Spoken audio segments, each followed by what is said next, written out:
दोस्तों, good evening. मेरा नाम ब्रजेश कुमार है। अगर मेरा चैनल आपको पसंद आए तो सब्सक्राइब और लाइक कर देना।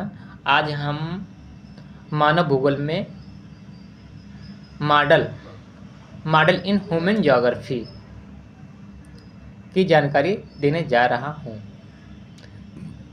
1950 तथा 1960 के दशक की मात्रात्मक क्रांति के सैद्धांतिक भूगोल को मॉडल आधारित विज्ञान बनाने पर चार्ली तथा हैगट ने विशेष बल दिया तथा 1967 भी प्रकाशित की भौगोलिक मॉडलों पर संपादित पुस्तक 1977 में हैगट, लिफ्ट तथा फ्रे द्वारा प्रकाशित हुई।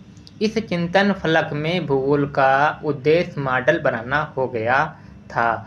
इससे मात्रात्मक विधि से कंप्यूटर की सहायता से किया जाने लगा।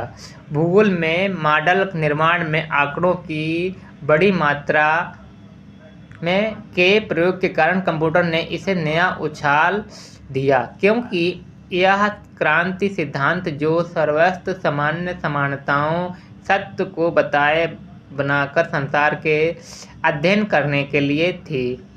इसलिए इन्हें बनाने में मॉडलों वास्तविकता का सरलीकृत रूप का बड़े पैमाने पर प्रयोग हुआ।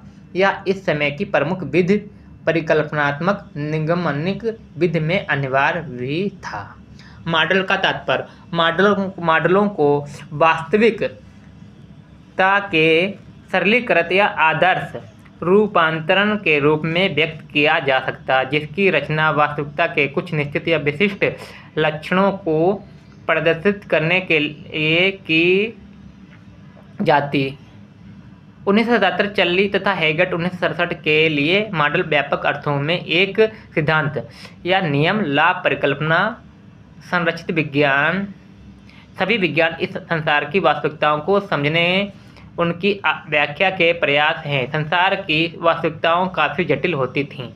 उन्हें समझाने के लिए मॉडल का प्रयोग होना चालू कर दिया था, जैसे ग्लोब पर मानचित्र बनाना, पर्वतों को दर्शाना, फसल का उत्पादन, दंडारेख, जहाँ पर कितनी बरसात हुई, जहाँ पर कितनी जनसंख्या निवास करती है, ये सब मॉडलों के आधार पर दर्शाई जाती थी।